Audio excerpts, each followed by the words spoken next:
J'invite les chefs d'État à venir à Volgograd. J'invite les Européens, les Français à se rendre en Russie, à se rendre compte que vous êtes un peuple magnifique, vous êtes un peuple pacifique, vous avez une culture considérable, une culture immense qu'on tend à réduire. C'est facile, contrairement à ce qu'on peut vous dire, c'est pas dangereux, vous avez une sécurité considérable à Moscou. Le métro de Moscou est absolument fantastique. Je veux dire aux auditeurs que quand vous allez dans un restaurant, dans la plupart des grandes villes de Russie, vous avez droit au service 24 heures sur 24. Je veux dire que vos magasins sont ouverts jusqu'à 11 heures le soir. Je veux dire qu'on respecte ce client, qui a une amabilité, qui a un service. Vous avez aussi un choix considérable. On vous dit, ça y est, c'est la pénurie. Mais non, vous avez des antibiotiques, vous avez de l'aspirine, alors que l'aspirine, c'est un problème parfois en France, notamment dans des pharmacies de province. Même le luxe, les boutiques en marque, il y a bien plus de produits en Russie qu'il peut y en avoir dans certaines grandes villes européennes. Tout ça, c'est de la désinformation. Je combats la désinformation, comme je combats la pensée unique.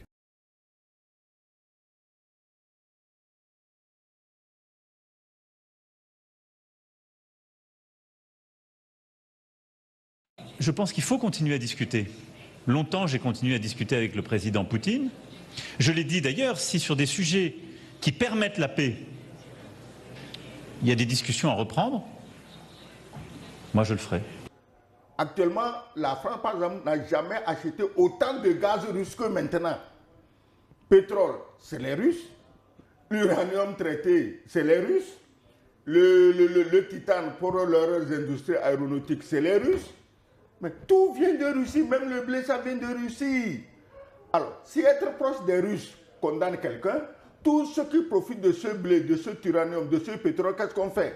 On va les russifier, on va les envoyer vivre dans le goulag en Sibérie? Non, ils sont des Européens, ils vivent chez eux tranquilles.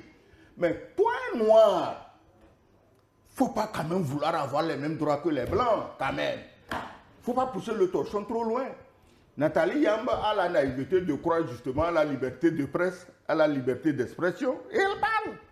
Mais elle ne sait pas que la liberté de presse, la liberté d'expression, la démocratie, les droits de l'homme, que ce n'est pas pour les Noirs. Combien de temps il faut pour qu'on vous explique ça? Ce n'est pas pour les Noirs. C'est une femme très intelligente, très brillante, mais elle doit comprendre ça.